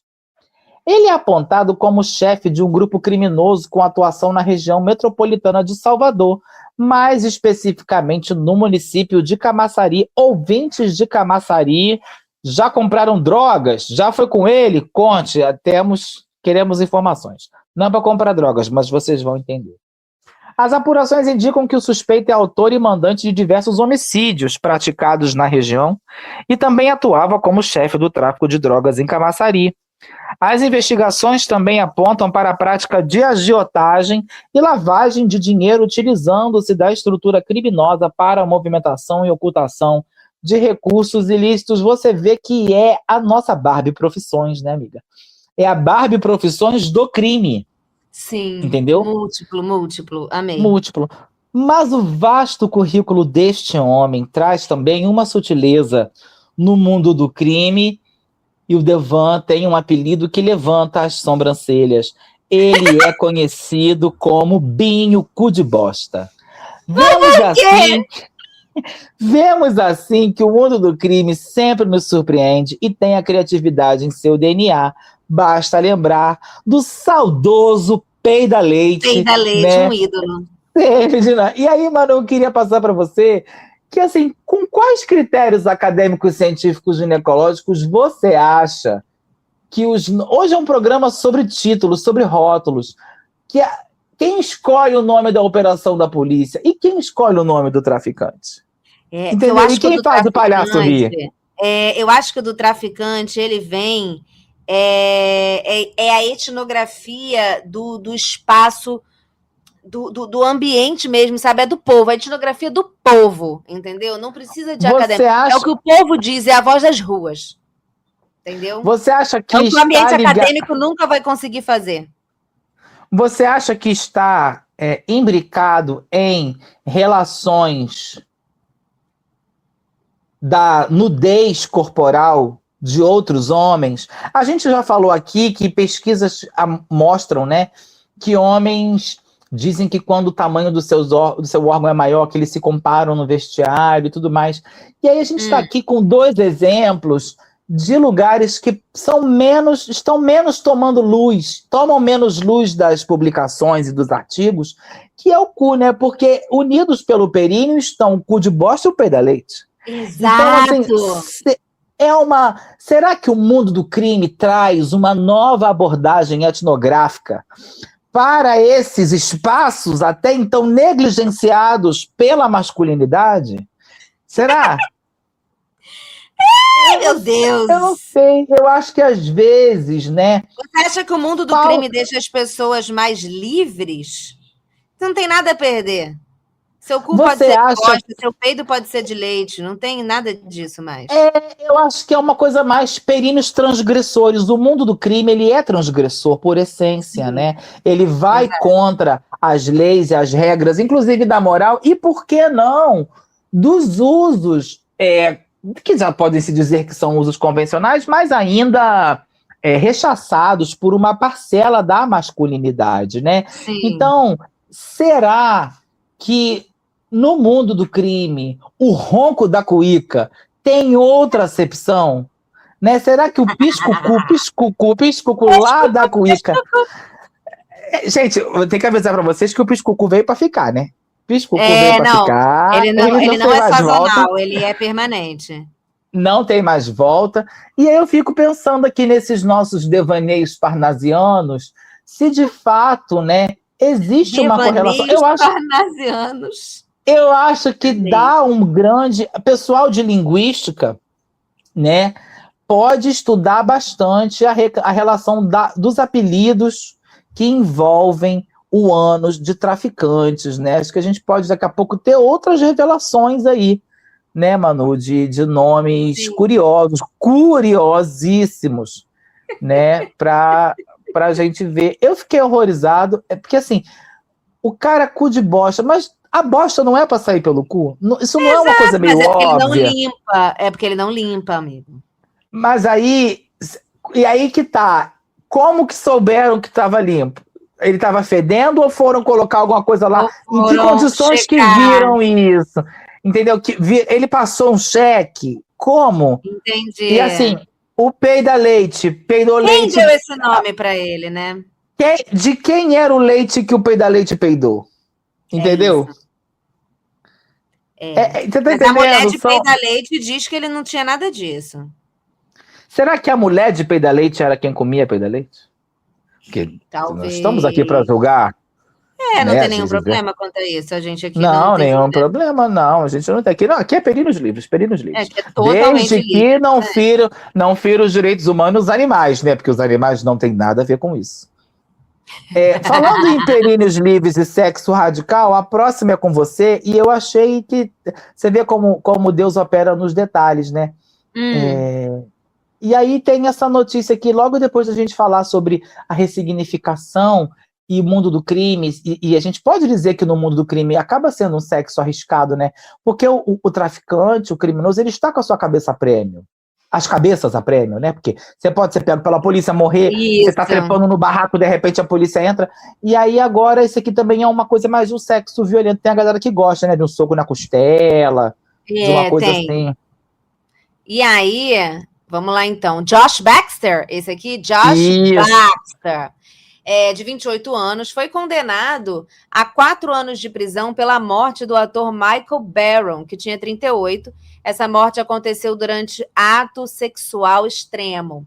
Michael conheceu Josh pelo aplicativo de paquera Grindr, pelo qual os dois inicialmente trocaram mensagens sexuais. Até que a dupla decidiu marcar um encontro, que aconteceu em 26 de janeiro de 2025, segundo Express, né? Imagino que seja aí um portal de notícias. De acordo com a acusação, Josh amarrou Michael com uma corda e sufocou o ator. Esse ator participou de novelas de TV britânicas Hollyoaks e Emmerdale, por pelo menos... só para dizer quem é ele, mas o Josh amarrou o Michael com essa corda e sufocou ele por pelo menos 30 minutos. Mas o réu negou as acusações de homicídio culposo, estrangulamento ou sufocamento intencional e lesão corporal grave durante um julgamento em janeiro. O júri considerou inocente de homicídio culposo, mas culpado de estrangulamento ou sufocamento intencional e lesão corporal grave. E aí, a juíza Tina Lindale proferiu a sentença no tribunal de Manchester, na Inglaterra, e disse: você decidiu ignorar os alertas e, durante o julgamento, no seu depoimento, disse ao júri que ainda não considerava o estrangulamento perigoso. Você incentivou o Sr. Barron a ficar extremamente bêbado. Durante a atividade sexual, você estrangulou o Sr. Barron com tanta força que fraturou um osso e cartilagem do pescoço dele. Você agiu com imprudência. Gente, tenham cuidado com as coisas que vocês vão fazer, entendeu? Que às vezes é só intenso, pode dar merda. Você sempre tem que pensar que as coisas podem dar merda. Durante o julgamento, a promotora Anne White disse que Josh tinha interesses sexuais bastante específicos e que ele e Michael teriam conversado sobre as suas preferências sexuais. No dia da sua morte, o Michael teria chegado ao apartamento de Josh e conversado sobre assuntos gerais, incluindo seus filmes favoritos, antes da conversa se voltar para os seus respectivos limites sexuais. Segundo Josh, o parceiro não quis usar uma palavra de segurança durante o contato sexual. Também não confia no amiguinho, ainda mais se você está conhecendo agora. Mesmo quando você está casado, a história é de que você tem que ter uma palavra de segurança quando o negócio, você vai fazer esse tipo de ação aí, do tipo, não é nem porque você acha que você vai morrer, mas é tipo, não quero mais. Tipo, olha, não quero mais. Essa é a palavra de segurança. Ok? Ok. E aí a promotora falou, sugerimos que ele, o Josh, previu o risco e o assumiu de forma imprudente, precisamente porque os riscos e o controle envolvidos faziam parte da atividade sexual específica que ele desejava praticar. Louise Sweet, a Louise Docinho, a advogada de defesa, rebateu. Ele, o Josh, afirma que se existe alguma possibilidade de ter contribuído para a morte do Sr. Barron, isso não foi intencional e jamais imaginou que sofreria algum mal, portanto, não foi imprudente. Ué, gente, mas você pode ser imprudente, mesmo não sendo intencional e não querendo fazer mal. Ser imprudente talvez seja exatamente isso. Quando você não quer, você não está com o objetivo de fazer mal, mas você é imprudente. Se você tivesse com o objetivo de fazer mal, você era uma pessoa ruim. Você era um assassino, né, assim, um serial killer. Esse é o conceito de imprudente, ao meu ver. E assim, você sufocar uma pessoa por pelo menos 30 minutos me parece extremamente imprudente. E aí já fica no limite entre o imprudente e o intencional. Porque assim, 30 minutos é muitos minutos. Mas enfim, o que você tem a dizer sobre Josh Baxter e Michael Barron? Ai, é complexo, né? Porque assim, tem uma história que eu gosto muito, que eu não sei se é verdade, mas me contaram uma vez lá de Saquarema, de que um cara tava transando com a moça, né? Eu amo que sempre tem uma história de Saquarema. Sempre tem uma história de Saquarema. E aí ele tava lá com ela, e aí ele tava lá adentrando o períneo da moça, né? Lá no movimento, né, frenético e tal. E de repente ela falou, dá um tapinha, o cara foi e deu um tapa no rosto dela. Aí ela falou, não, bate um pouco, pode ser mais forte. Aí ele deu um outro tapa no rosto dela. E aí ela olhou na cara dele e falou, bate como homem, porra. Ele deu-lhe um tapa na cara da mulher que deslocou o maxilar e caiu o maxilar da mulher. Meu Deus! E aí, óbvio que o negócio se interrompeu ali, foi um coito interrompido, e eles foram parar no hospital para poder recolocar a mandíbula da mulher no lugar. E a pessoa fica meio desfigurada, né? Porque desce tudo aqui e a pessoa chega no hospital segurando a mandíbula. E aí eu acho que, assim, existe o ai, prazer do ai, dor, e aí eu acho que é um lugar muito... É uma linha muito tênue que as pessoas têm nisso daí. E às vezes a pessoa pediu para enforcar, mas ela também estava com sono. Aí ela dormiu, enforcou demais, depois morreu. Entendeu? Não sei. O outro também pode, às vezes... E também tem uma coisa, às vezes a pessoa não tem noção da sua força. Às vezes você pode ir demais, com mais força do que deve, com muita sede ao pote. Então, assim, acho lamentável, mas eu acho que o outro que foi para esse plano, desse plano, pelo menos morreu fazendo algo que gostava, né? Melhor do que se morresse aí, né, num transporte público, né, com uma cobra python puxando o teu pé na rua. Então, assim, acho que foi menos pior do que eu imaginava. Lamento, fico triste, mas e realmente acho que, pelo menos assim, achismo meu, que não tem cara de ter sido intencional, não, sabe, amiga? Acho que foi realmente um acidente de percurso. Sim, exatamente. Mas extremamente imprudente. Não, e excessivamente acidente, né? Então, assim, a coisa da palavra de segurança é importante, né? Ou 3 batidinhas, algum sinal, um botão, uma coisa qualquer. Por que se você já tá num negócio desse aí que tem um risco, vamos criar uma palavra aí, né? Períneo, grita alguma coisa, entendeu? Python. Sabe, não sei, inventa a palavra entre vocês, né? Aqui é dicas de sobrevivência do períneo também nesse programa, né? Nós queremos todos com períneos saudáveis para poder ouvir nossos episódios. Amém, vivos, né? Vivos, períneos vivos intactos. Então, assim, por favor, né? Se controlem. Agora, eu falando em se controlar, eu trouxe essa aqui, que é uma fofoca daqui, é 021 mesmo, né? Que é uma fofoca interessante. O Recanto Nossa Senhora das Graças, que a gente também está católico, foi fundado na década de 70 e ficou conhecido como um refúgio de oração ali na Zona Sul. Ele foi revitalizado até em 2024, né? O local fica, como eu disse, em Copacabana, na Zona Sul, da cidade do Rio de Janeiro. E ele tem como uma das marcas registradas a imagem de Nossa Senhora das Graças logo na entrada, assim, tem tipo uma gruta, alguns bancos para o povo rezar o terço, a Legião de Maria se encontrar. E ele é frequentemente buscado por devotos que querem um momento de introspecção e silêncio, em meio à agitação urbana. E no último dia 18, um casal que realmente queria calmaria e paz foi para lá, para rezar um terço. Em algum momento, talvez, mas eles foram flagrados tendo relações sexuais no local.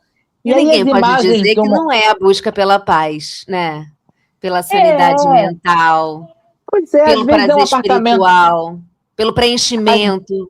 Pelo preenchimento, porque Deus preenche os vazios. E às vezes, a gente... Bem, vou fazer meu juízo de valor no final. Bem, imagens do momento foram registradas e divulgadas nas redes sociais. O ato da dupla aconteceu em um dos bancos que ficam na área externa do oratório. O ponto já é reconhecido por lei municipal como um local de oração. Então, aquilo, né, ajoelhou, tem que rezar. E eu fico aqui pensando, Malu, que a gente não sabe, Deus sabe dos seus anseios no seu interior. Deus vê o seu Será íntimo. que esse casal estava há muito tempo tentando engravidar?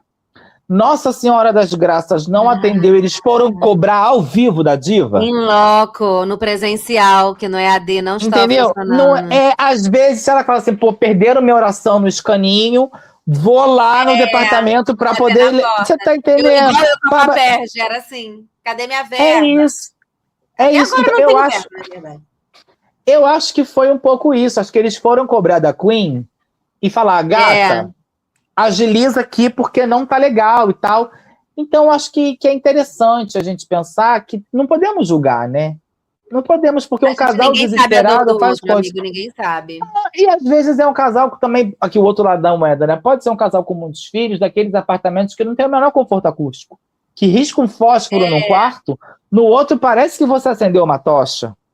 Entendeu? Então o cara bota o fósforo para fora, já acendeu a chota olímpica da moça, fica às vezes complexo com criança para ouvir. Então, às vezes eu acho que pode ser, né, isso. Um desespero, um pouco de desespero, né? Você não acha que pode ser um pouco de desespero? Não, faz sentido. Eu não tinha pensado por esse ponto. Eu achei apenas que era a busca íntima do preenchimento espiritual.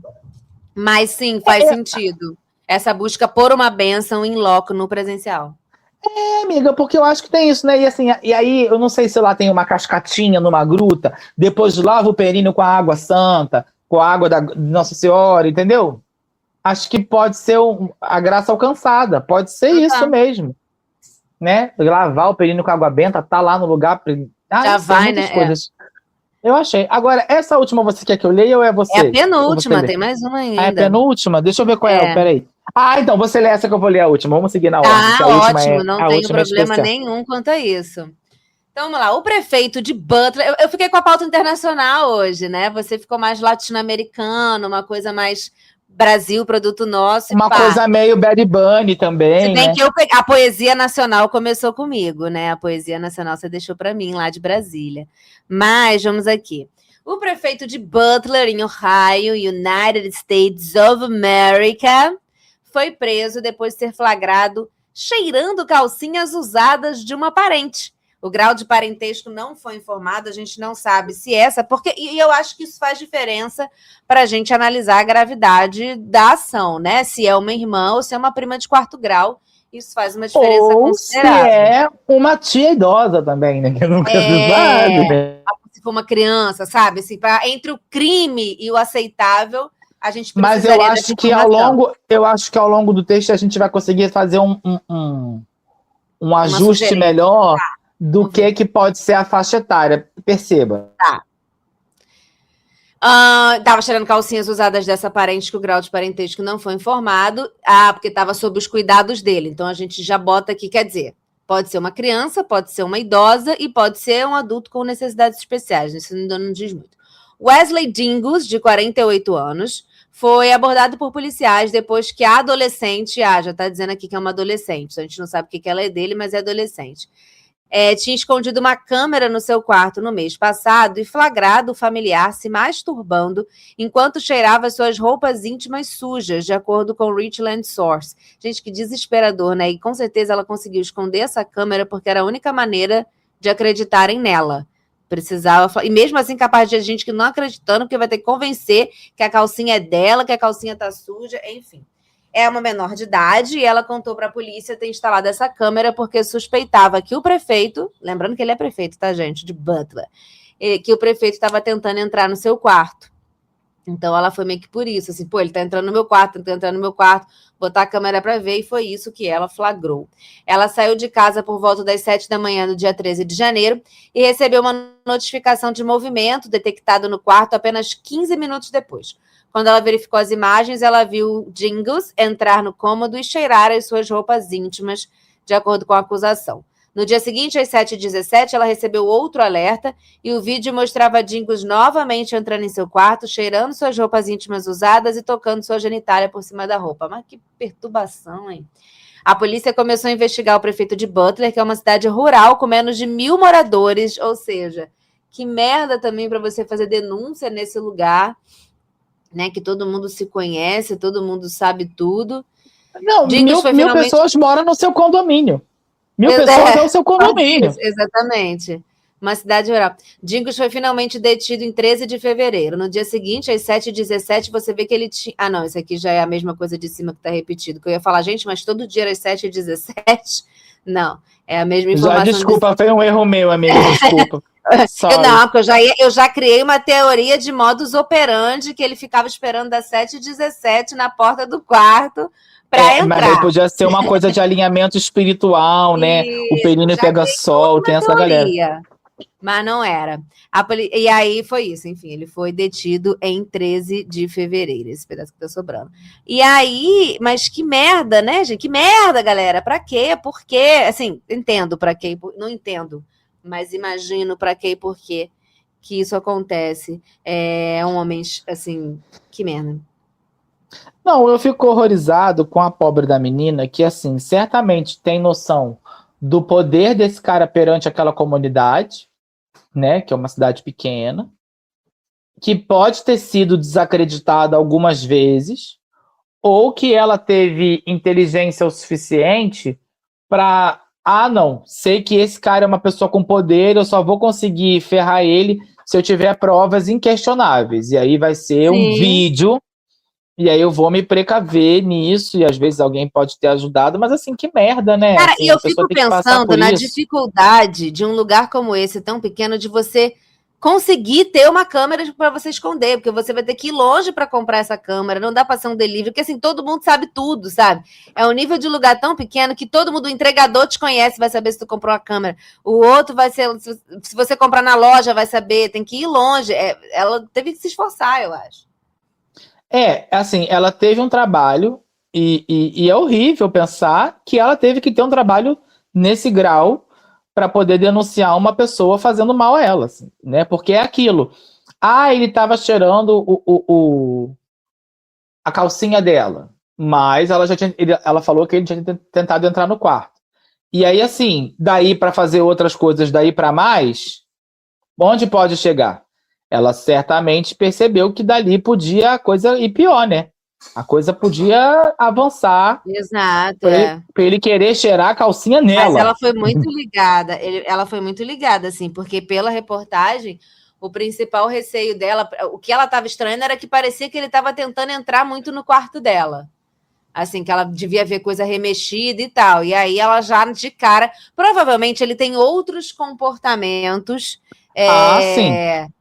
Que deixaram ela, assim, meio... ressabiada. Desconfortável, sabe? E aí foi a partir desse ponto que ela falou, aqui eu consigo botar uma câmera, mas já devia ter outras coisas. E até alguma coisa do tipo, eu vou colocar uma câmera porque eu não sei se ele também está colocando uma.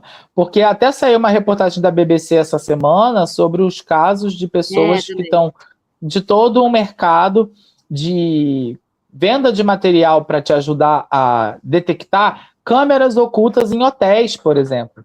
Porque essas imagens são vendidas à exaustão. E aí as pessoas... aquele medo que as pessoas já têm no Airbnb de ter câmera filmando e tudo. Sim. E aquelas coisas todas. E parece que lá ainda há uma certa brecha na legislação que faz com que isso ainda não seja 100% resolvido. Então, assim, um horror. Eu achei triste que ela tenha passado isso. E também, querendo ou não, ele não tem como não problematizar, mas o que será que ele não fez com outras pessoas, né? Que às vezes não denunciaram. Sim, que ele pode ter. Exato. E na condição de prefeito, assim, então, o abuso de poder, né? Com quem trabalha, com quem lhe serve, um horror. E agora, eu queria dizer para vocês que ele voltou, o mais temido voltou. O castigo do monstro, não. O pastor de calcinha voltou, meus amados. Ele não se aguenta, ele não se aguenta. Um novo vídeo envolvendo Eduardo Costa, o pastor de calcinha, passou a circular nas redes sociais no domingo 22 e voltou a gerar grande repercussão na internet. Você vê que ele, como pastor, esperou passar o carnaval para não dizer que sucumbiu à festa da carne. As imagens foram captadas por uma câmera de segurança de um estabelecimento comercial na região metropolitana de Goiânia. Mas eu acho que seria bom, né? Região metropolitana de Goiânia. Resolve, metropolitânia, já é tudo junto. Já resolve, é isso. Então faz um mashup. O vídeo foi divulgado na página Cleitinho Mil Grau, que também já tinha Goiânia Mil Grau, né? Da outra vez que a gente contou. Você vê que está no hall das páginas tipo B-News, né? A gente demorou para ter uma certa confiança na B-News, né? Mas veio aí. Enfim, na gravação, o religioso aparece utilizando boné, blusa e uma peça íntima clara. No texto, falava que era uma peça íntima branca. Mas eu me lembro de ter visto o vídeo e estava em preto e branco. Então, não vou dizer que é branco, porque, sabe, porque eu acho que dificulta a rastreabilidade da loja. Né? Às vezes era uma amarela para trazer a prosperidade, o dinheiro. Às vezes era um verde para trazer esperança. Você está entendendo? Então, eu não vou falar que era branca para trazer paz. Não vou fazer isso. Não dá para saber. E aí, o carro dele é estacionado próximo a um local onde pessoas em situação de rua estavam deitadas. Um homem em situação de rua se aproxima e conversa com o religioso. Em determinado momento, o rapaz aparentemente o chama para se deitar ao seu lado, e ambos permanecem ao lado do veículo em frente à loja. A divulgação do material gerou questionamentos nas redes sociais sobre a continuidade das investigações pessoais do pastor. Este seria o 4º episódio registrado envolvendo o religioso em circunstâncias semelhantes. Uma diva, e é o nosso Sherlock Holmes, né? É o nosso Sherlock Holmes. É o verdadeiro Sherlock Holmes. E aí, assim, é um períneo que não esteve no Períneo Award. Esteve, né? O pastor de calcinha entrou no Períneo Award. Mas aí você vê que a pessoa está se mantendo no Períneo Awards ano após ano, que ele está lutando por este título, né? E você vê que a pessoa quer muito estar aqui. Você não acha? Sim, ele se dedica com força. Ele tem tentado diversas frentes e vertentes de atuação para aparecer aqui. Eu acho isso muito bonito, particularmente. Ele está tentando muitas frentes e muitos fundos também, né? Porque às vezes a pessoa trabalha com as frentes e muitos fundos. Ele não tem preconceitos, isso é bom também. Vamos correr com o nosso tempo, mas eu queria dizer aqui 2 coisas. A primeira, que eu vou mandar para você, Manu, um vídeo para você reagir, porque este quadro vem ganhando força. Vem? Longo. Não sei de quem. Eu não vejo uma pessoa comentando. Tração. As pessoas vêm me perguntando, manda o vídeo para mim para eu poder reagir. Olha, a cachorrada aqui em casa está louca. Não sei se vocês estão ouvindo. Eu estou ouvindo, nem sabia que tinha cachorro aí. Ai, só um minuto. Você falou realmente que alguém tinha um negócio que tinha tido cachorro. Você comentou. Amiga, aqui em casa cachorro tá parecendo dívida de pobre. Não tem fim. Vai nascendo. É a minha tia, na casa da minha tia na frente, que tem muitos cachorros e às vezes eles ficam ouriçadíssimos. Talvez deveria jogar no bicho, né? Jogar no cachorro para ver se eu ganho. Verdade. É um inferno. Eu queria matar todos, mas não posso, porque eles não têm culpa. Eles não têm culpa, mas eu queria que a Luísa Mel batesse aqui para levar todos, sim, e denunciar a minha tia. Porque resolveria a minha situação. Mas é um inferno. Você vai mandar o vídeo onde? Eu vou te mandar agora no WhatsApp. Enquanto eu vou ler essa última notícia curtinha, você vai analisando aí. É uma notícia básica para dizer para vocês que Andressa Urach vai se casar. Ela se casou, né, com um empresário musical, Flávio Giglioli, de 26 anos, ela com 38, ele com 26. E ela disse, ela revelou... Isso é impossível.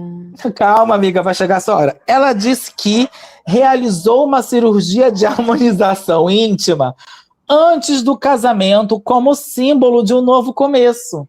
Então, a Andressa Urach, ela fez um extreme makeover do períneo. Manu não tá conseguindo prestar atenção, gente, porque o vídeo que eu mandei pra ela... Essa é a Andressa Urach. Só pra contar pra você, Manu, o que você acha da Andressa Urach ter refeito o ímã? Você acha que é uma coisa que vale a pena para manter um novo ciclo? Eu acho uma prova de amor. Será que tiveram que usar o quê? um travesseiro, né, de pele para poder cobrir, né? É um grande colchão, né? Amigo. Você não tá conseguindo focar no André Surak? Fala pros nossos ouvintes. Não. Cara, é um homem.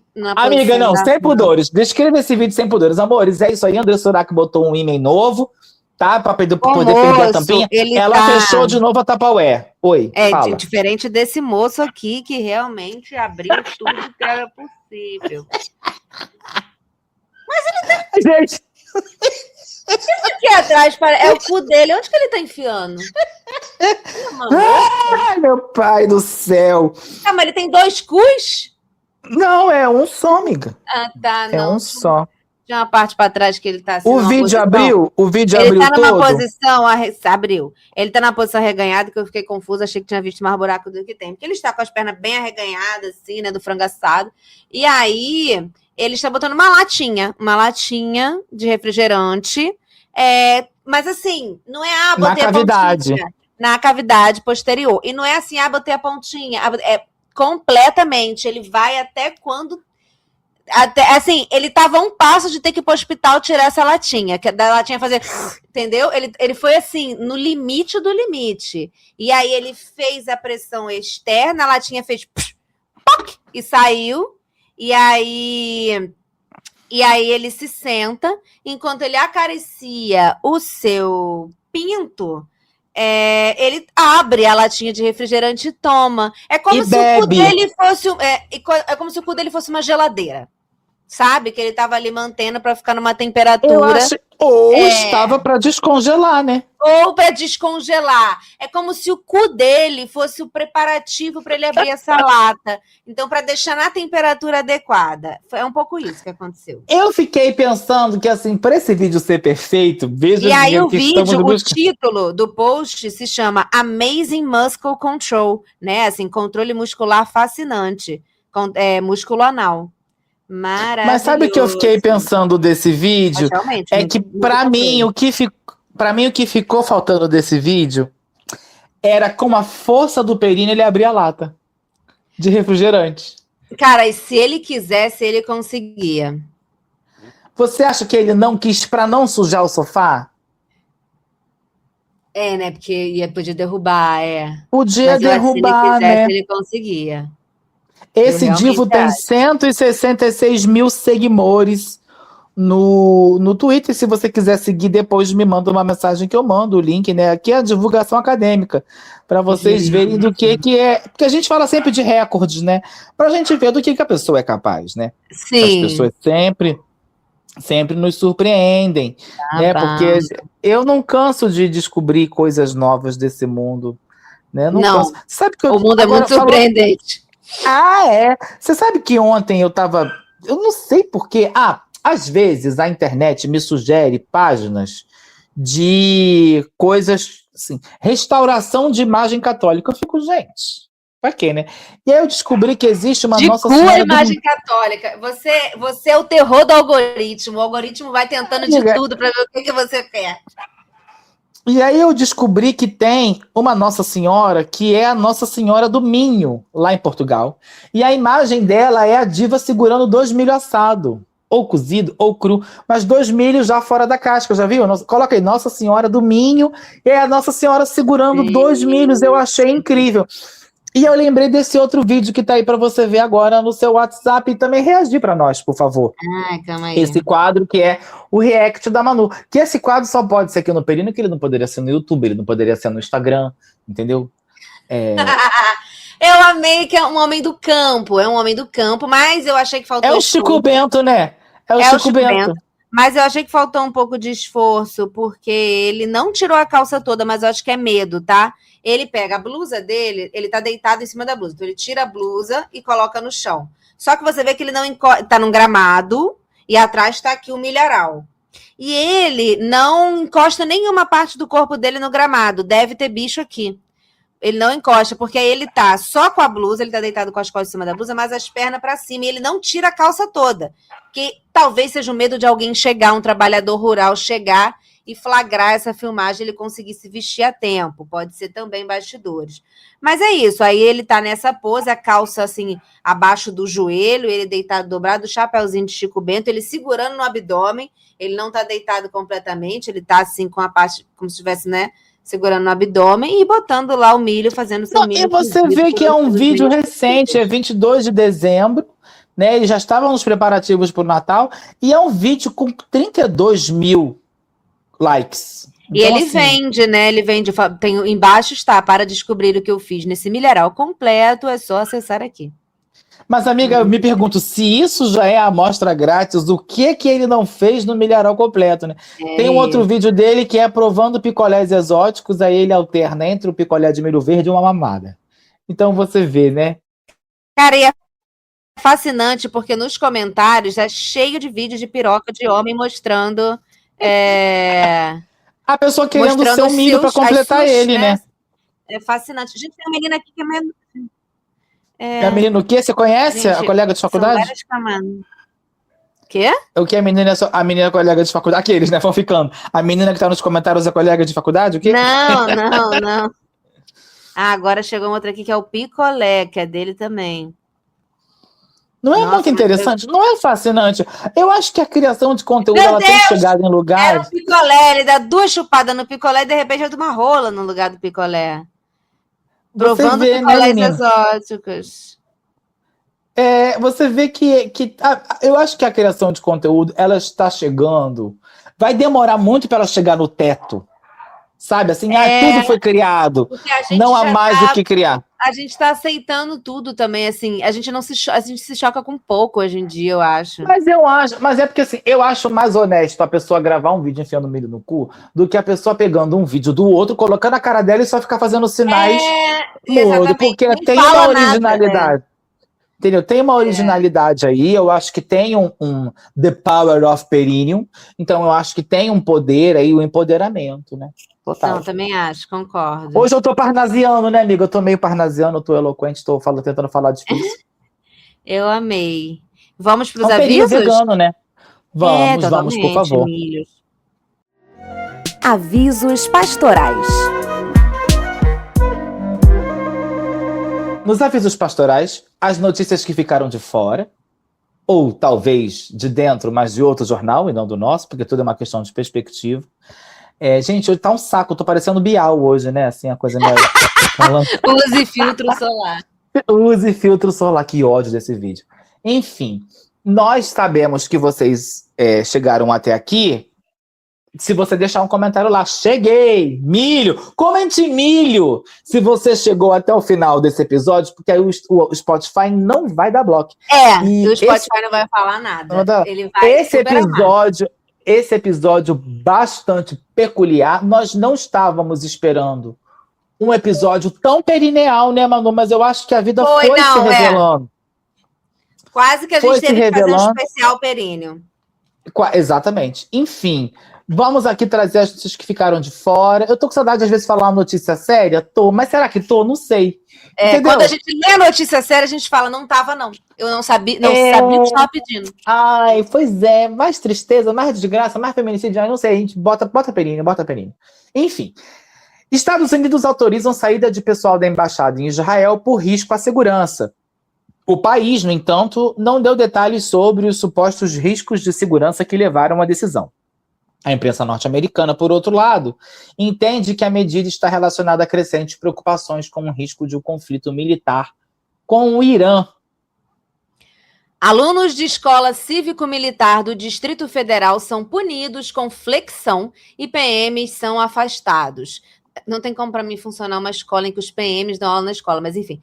Sindicato dos Professores denunciou o caráter humilhante e desproporcional da alegada sanção contra os estudantes que ainda não receberam o uniforme adequado do poder público. Aí ontem a Júlia do Alibi estava falando na Globo News assim, chamaram a licitação, tem a assinatura do contrato, vai ser mais de 30 dias até os uniformes serem confeccionados e chegarem.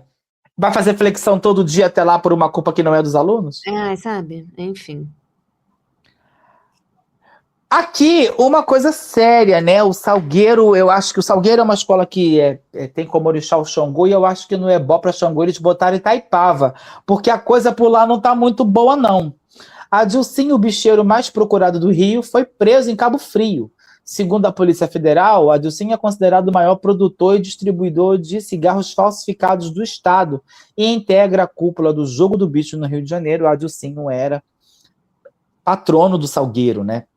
Então, botavam dinheiro no Salgueiro. Pesado. Ministério da Saúde anuncia 90 milhões de reais para projetos no SUS de combate ao câncer e diabetes. Em parceria com a Embrapi, iniciativa busca ampliar acesso a terapias avançadas e produzir medicamentos estratégicos. O objetivo é reduzir a dependência de soluções importadas. Condenada, Marine Le Pen, líder da extrema-direita francesa, descarta a campanha presidencial se tiver de usar tornozeleira eletrônica. Queima, Queigaral. Le Pen foi condenada à inelegibilidade em primeira instância e afirma que decisão judicial pode inviabilizar a sua candidatura em 2027. Tenho pena? Pena. Tadinha, que barra. Agora, uma última notícia que a gente vai ter que ficar de olho, que ainda não está pipocando tanto hoje, que a gente está gravando na sexta-feira, mas deve tomar a semana, é que o Paquistão bombardeou Cabul após declarar guerra aberta contra o Afeganistão. O Talibã responde com ataques a drones. O Paquistão disse que 12 soldados do país foram mortos e afirmou que matou 274 militares do Talibã. Afeganistão não confirma as mortes. Aparentemente o suco está fervendo lá, né? A coisa está seríssima. Vamos ver o que vai acontecer, porque a gente já não precisava de mais guerra, ainda inventaram uma guerra nova, né, menino? Mas é uma guerra nova, é um negócio que sempre teve meio ali, entendeu? É uma guerra nova, é um negócio que vai que no volta. No períneo entre a paz e o caos, né? Tá, entendeu? Tá sempre ali esperando um momentinho, alguém com vontade, alguém que acordou com a pá virada. Tá sempre esperando. Sabe aquele casal que já tá 70 anos casado, que fica implicando, tudo esperando um motivo para brigar? Aí basta um negócio um pouquinho diferente, assim, papá, virar uma bomba. É isso. É tipo assim, aí você botou o papel higiênico do lado contrário. Não entendeu? Sabe, esse tipo de coisa, você não tá fazendo certo, e aí, pá, e aí vira, isso. Entendeu? O negócio que tava ali, normal, vivemos com isso até hoje, até a hora que o outro lado resolve que não quero mais ver até hoje. Eu acho que a ONU falhou de não ter feito o cantinho do castigo, né? Ou a camiseta, aquela camiseta que fica junto do abraço, quando as pessoas, a camiseta do vacilo, que bota duas crianças juntas na mesma camisa, bota dois presentes para não dar na mesma camisa, entendeu? Acho que tinha que botar. Desfilando pelas ruas de Nova York. Agora o Lula tá de muita amizade com o presidente da Coreia do Sul, né? Você viu que ele foi para lá e a Coreia do Sul, o presidente da Coreia do Sul fez vídeo de IA com o Lula criança e ele criança, e eles hoje em dia se abraçando. Não. Fez luva com 4 dedos para poder caber na mão do Lula. Ele fez cartinha falando te amo. O presidente da Coreia do Sul tá muito apaixonado. Você vê que eles são assim mesmo. Não, mas aí também você vê, né? O vídeo de IA não foi visto negativamente no Brasil porque não foi o Lula que fez. Porque se fosse o Lula que fizesse, iam falar, ai, que breguice, não sei o quê. Sim. E você viu quando saíram do carro, chegando na visita, a Janja vestiu trajes de gala da Coreia?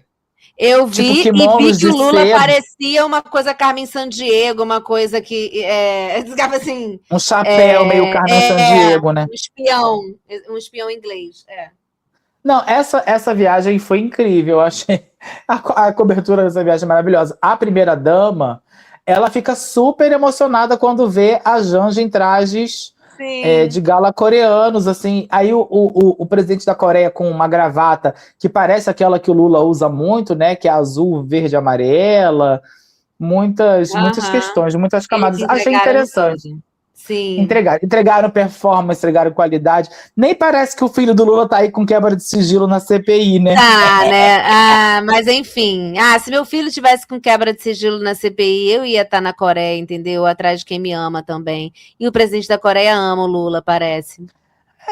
E assim, vai ser aquilo, tem que quebrar sigilo mesmo, não tem que... Você tá se respondendo por suspeita, meu amor, quebra o sigilo, não tem essa de...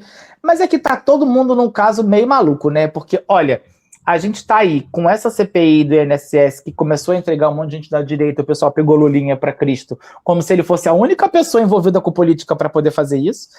E teve também o bizarro caso, ainda que nunca se resolve, do Banco Master, né? Que aquilo ali é um Jumanji, né? É o nosso Você não caso entende Epstein, a regra.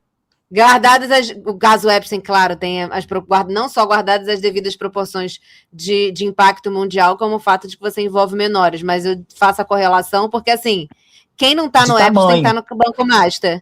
Assim, todo mundo tá, daqui a pouco chega na gente, entendeu? A minha sensação é essa. Ainda bem que eu não fiz conta no Banco Master nem no Will Bank.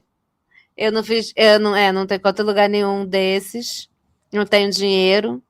Que eu acho que as duas coisas, o que envolve a gente com dinheiro. Que por isso livra a gente. Exatamente. E a gente nem conhece gente rica para ser laranja de alguém, né? Porque nem esse risco a gente corre.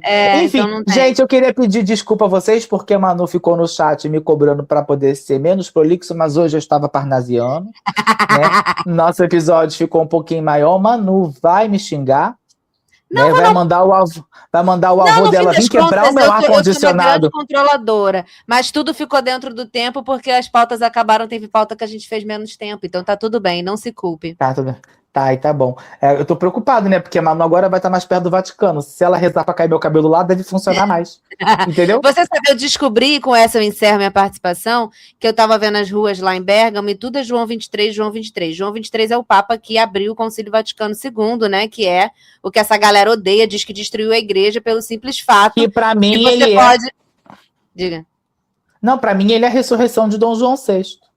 Que aí falam, as pessoas odeiam o Concílio Vaticano II por fatos como você pode rezar missas em línguas locais, sabe? Assim, não precisa rezar em latim. E mais uma série de outras aberturas. E aí eu descobri que João 23 nasceu lá em Bérgamo. Então...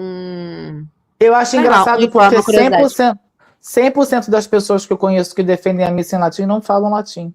Eu acho isso impressionante. É impressionante. Faz parte do lúdico de adentrar a fé, você não entender nada. Se você entende, perde a graça. É fetiche, é um fetiche, assim. As pessoas não entendem nada, rezam uma Ave Maria e acham que isso é entender a missa inteira. Exato. E aí fica nessa punhetação aí.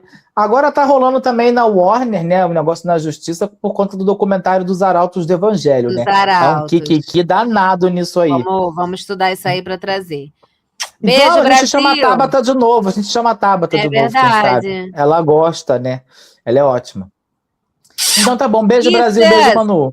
Beijos em todos, todas e todas. Beijos do Perini. Pastoral da Fofoca com Eric Fungos e Manu Mairink.